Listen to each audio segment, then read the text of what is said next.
నమస్తే, welcome to our channel. నేను సిరి. పిఠాపురంలో అయితే భారీ కుట్ర జరగబోతుందని చెప్పేసి అయితే వార్తలు వస్తున్నాయి. సో దీంతో సీన్లోకి అయితే ఒక సీనియర్ అధికారి వచ్చేటట్టు కూడా మనకి వార్తలు వస్తున్నాయి. సో అసలు పిఠాపురంలో ఏం జరుగుతుంది, సో ఈ అంశాన్ని మనకి వివరించడానికి మనతో పాటు ఉన్నారు ప్రముఖ senior journalist doctor Durga Vadlamani గారు. నమస్కారం. నమస్తే. మనం ఇప్పుడు చూస్తున్నట్టయితే పిఠాపురంలో మనకి జనసేన అధినేత పవన్ కళ్యాణ్ గారు ఇంకా వంగగీత గారు పోటీ చేస్తున్నారు వైసీపీ నుంచి. అయితే ఇక్కడ ఏంటంటే కొన్ని వార్తలు ఎలా వస్తున్నాయంటే ఇప్పటికీ కూడా పవన్ కళ్యాణ్ గారిని ఎలా అంటే ఓడించాలనా లేకపోతే ఆ గెలుపును అడ్డుకోవాలని చెప్పేసి అయితే కొన్ని కుట్రలు జరుగుతున్నాయి. అందుకే ఎస్పీ స్థాయి అధికారి పర్యవేక్షణలో పహారా కాస్తున్నారని చెప్పేసి కూడా మనకి వార్తలు వస్తున్నాయి. సో అసలు ఏం జరుగుతుంది పిఠాపురంలో? అంటే మనకి పిఠాపురం ఈసారి ఎందుకు ఇంపార్టెంట్ ఒక నియోజకవర్గంగా అయ్యింది అని చూస్తే, గతంలో ఈయనెవరు మన పవన్ కళ్యాణ్ గారు గాజువాక, భీమవరం 2 చోట్ల నిలిచి ఓడిపోయారు. యాక్చువల్లీ ఒక చోట నెగ్గేవారే, మళ్ళీ దాన్ని ఏదో లాస్ట్లో కాదు అది ఇది అని గందరగోళం చేసి ఆయన ఓడిపోయినట్టు ప్రకటించారు. అది పాపం చాలామంది ఫీల్ అయ్యారు కూడా. అందుకని ఈసారి ఆయనకు అభిమానులు ఎక్కువ ఉన్న చోటు, తర్వాత ఖచ్చితంగా గెలుస్తాను అనుకున్న ఒక నియోజకవర్గాన్ని ఎన్నుకున్నారు, అదే పిఠాపురం. అయితే అంతకుముందు గతంలో మీకు 2014లో మంచి మెజారిటీతో ఇండిపెండెంట్గా వర్మగారు నెగ్గారు. అప్పుడు ఆయన ఇంచుమించు 40,000 పైనే అనుకుంటా పైచిలుకు ఓట్లతోటి మెజారిటీతోటి గెలిచారు. కానీ ఈసారి ఈయన కోసం అంటే తర్వాత ఆయన తెలుగుదేశంలో చేరడం మనందరికీ తెలుసు. 2014లో ఆయన ఇండిపెండెంట్గా పోటీ చేశారు. తర్వాత 2019కి ఆయన తెలుగుదేశంలో చేరారు. కానీ ఇప్పుడు జనసేన పవన్ కళ్యాణ్ కోసం ఆయన ఆ సీటును త్యాగం చేయటం మనందరికీ తెలుసు. అది ఈవెన్ పవన్ కళ్యాణ్ గారు కూడా గుర్తించారు. అది ఎప్పుడైతే పవన్ కళ్యాణ్ అక్కడ నిల్చుంటున్నారో వంగగీతని ఆయనకి ప్రత్యర్థిగా నిలబెట్టింది వైసీపీ. వంగగీత గారు నేను ఎంతో చేశాను, నేను ఎప్పటి నుంచో రాజకీయాల్లో ఉన్నాను, నేను తప్పకుండా గెలుస్తాను అనుకుంటూ ఆవిడ చిరంజీవి గారికి నేనంటే చాలా ఇది, ఆయన నా గెలుపునే కోరుకుంటారు, ఇట్లా చాలా స్టేట్మెంట్లు ఇచ్చారు ఆవిడ. అవన్నీ అయిపోయాక లాస్ట్లో ఏడ్చారు కూడా ఆవిడ. అంటే ఆవిడకి ఓడిపోతానని భయం వేసిందో ఏంటో. ఇంకో విషయం ఏమైందంటే వంగగీత గారి తరఫున డబ్బులు ఎవరైతే పంచుతామని తీసుకున్నారో వాళ్ళు పంచకుండా ఆవిడ ముంచారు. అప్పుడు ఈ కార్యకర్తలు కావచ్చు లేకపోతే ఈ ప్రజలు కావచ్చు ఆవిడ ఆఫీస్కి వెళ్ళి వాళ్ళు దెబ్బలాడారు, మాకు డబ్బులు ఇవ్వలేదు అని. అంటే ఎలక్షన్ అయిపోయాక ఇవన్నీ కూడా జరిగాయి. ఈసారి ఇంచుమించు వైసీపీ వాళ్ళందరికీ ఇదే జరిగిందిలేండి. ఎక్కువ శాతం మందికి మనకు తెలుసు అది. చాలామందికి డబ్బులు పంచలేదు, వాళ్ళ స్నేహితులే ముంచారు. ఇంకొకటి ఏంటంటే వాలంటీర్లు అనేవాళ్ళు ఈరోజు వాళ్ళ మాట వినిపించలేదు. మీకు గత 10 రోజులుగా అన్న వాలంటీర్ల గురించి ప్రస్తావన వచ్చిందా మీకు వైసీపీ వాళ్ళ దగ్గర? 2 నెలలు ఫస్ట్ వీక్ వస్తే హోరెత్తి ఇచ్చారు కదా, పెన్షన్లు ఆగిపోతున్నాయి, పెన్షన్లు వెళ్ళటం లేదు అవ్వాతాతలకి, వాళ్ళు ఎండలో మలమలా మాడిపోతున్నారు, దీన్ని చంద్రబాబు నాయుడే కుట్ర చేశాడు, వాలంటీర్లు ఇంటికి వెళ్ళి ఇవ్వడానికి లేకుండా చేశారు అంటూ గొడవ పెట్టారు కదా. ఈసారి ఫస్ట్ వచ్చింది ఇది పెన్షన్లు వెళ్ళిపోయాయి. ఎక్కడైనా ఒక మాట వినిపించిందండి వైసీపీ వాళ్ళ నోటి నుంచి? పెన్షన్లు వెళ్ళలేదని కానీ, తెలుగుదేశమే ఈ కుట్రలకంతా కారణం అని కానీ, వాలంటీర్లు అయ్యో వెళ్ళలేకపోయారని కానీ అసలు వాలంటీర్ల ప్రస్తావన లేదు. దీనికి కారణం వాలంటీర్లు ఎవరైతే ఉన్నారో వాళ్ళకి మీకు 2 నెలల జీతం ఇచ్చేస్తాము, మీరు రిజైన్ చేసేసేయండి, మీకు మేము తర్వాత మేము ప్రభుత్వం వచ్చాక మీకు మిమ్మల్ని తీసుకుంటామని చెప్పారు. అయితే ఈ వాలంటీర్లు ఎవరైతే ఉన్నారో వీళ్ళకి డబ్బులు పంచమని ఇచ్చారు ఎన్నికల ముందు. కొంతమంది వాలంటీర్లు డబ్బులు పంచలేదు, కొంతమంది బయటకు వచ్చి కూడా చెప్పడం జరిగింది, ఓపెన్గా చెప్పారు.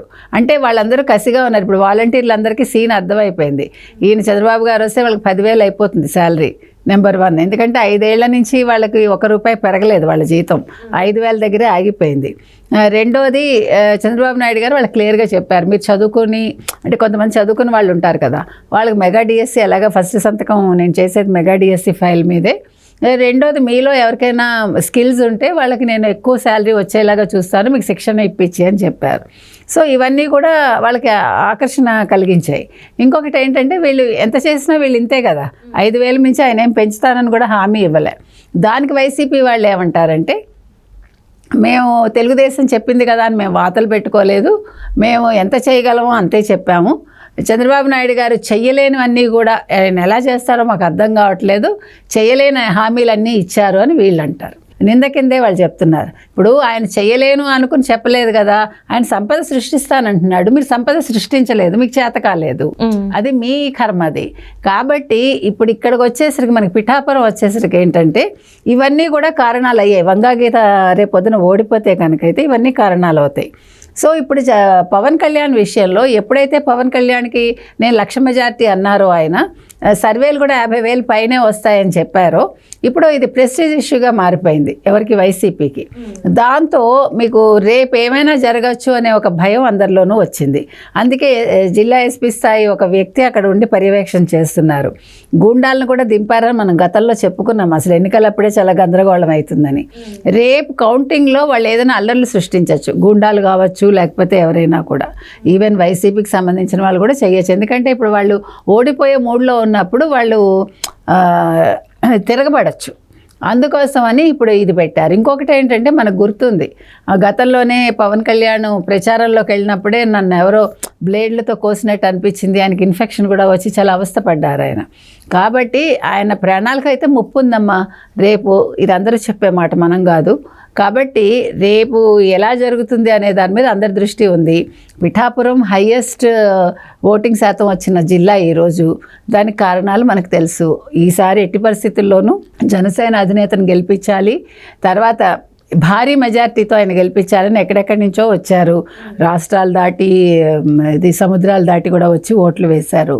కాబట్టి ఇదంతా కూడా రేపు ఏమైనా జరిగేదానికి అవకాశం ఉంది. కాబట్టి ఇప్పుడు పోలీసు యంత్రాంగం కొంచెం అలర్ట్ అయింది కాబట్టి వాళ్ళు ప్రభుత్వానికి, అంటే ఇప్పుడున్న ప్రభుత్వానికి కొమ్ము గాయకుండా వాళ్ళ డ్యూటీ వాళ్ళు చేస్తున్నారు. కాబట్టి ఎన్నికల సంఘం దృష్టి పెట్టింది. కాబట్టి రేపు అవాంఛనీయ సంఘటనలు జరగకుండా వాళ్ళు ముందు జాగ్రత్త చర్యలు తీసుకుంటున్నారు. సిఆర్పిఎఫ్ బలగాలు కూడా ఎక్కువగా అక్కడ మోహరించడం జరిగింది. అంటే ఇప్పుడు మీరు చెప్పినట్టు కేంద్ర బలగాలు కూడా మోహరించాయంటే యాక్చువల్లీ అయితే పోలింగ్ తర్వాత అయిపోతుంది. అయితే ఈసారి ఏంటంటే లెక్కింపు తర్వాత కూడా ఇంకొక 15 రోజులు 20 రోజులు ఉండాలి అని చెప్పేసి వాళ్ళు అడగడం జరిగింది, ఉండేలాగా ఉండాలి అని కూడా చెప్పడం జరిగింది. అంటే ఇంకేమైనా వివత్సం జరిగే అవకాశం ఉందంటారా ఏపీలో? మరి అంటే ఇది ఇంకా దానికన్నా గతంలో జరిగిన దానికన్నా ఇంకా ఎక్కువ ఉండే అవకాశం ఉందంటారా? ఖచ్చితంగా ఉంది. ఎందుకంటే ఇప్పుడు ఓటమిని అంగీకరించే స్థితిలో వైసీపీ లేదు. నిన్న కూడా రోజా గారు ఏమంది, ఏం జరిగినా కూడా ఏ సర్వేలు చెప్పినా కూడా జగన్మోహన్ రెడ్డే మా సీఎం అని చెప్పింది. నేను గెలుస్తానని చెప్పలేదు ఆవిడ, మీకు గుర్తుంటే. నగరిలో ఉన్నారు కాబట్టి నగరి ఓడిపోతుందని తెలుసు, ఆవిడ చెప్పుకుంది కూడా, ఏడ్చింది కూడా, వలవలా ఏడ్చారు కదా ఆవిడ నేను ఓడిపోతానని. కానీ మరి సర్వేలు చెప్పినా కూడా జగన్మోహన్ రెడ్డి సీఎం అవుతారంటే, గెలుస్తారంటే ఈవిడ కూడా గెలవాలి కదా, అది చెప్పకుండా ఆవిడ పనికిమాల మాటలు నిన్న మాట్లాడిందిలేండి. ఏదేమైనా కూడా మీరు చెప్పినట్టుగా ఈవెన్ కౌంటింగ్ తర్వాత కూడా ఒక 15 రోజులు పైనే ఈ బెటాలియన్స్ అన్నీ ఉంటాయి. అంతా సద్దుమణిగి చంద్రబాబు నాయుడు గారు ముఖ్యమంత్రిగా ప్రమాణ స్వీకారం అయ్యాక ఒక వారం రోజుల తర్వాత ఈ బెటాలియన్స్ అన్నీ కూడా ఇంటి బాట పడతాయి. Right thank you so much madam.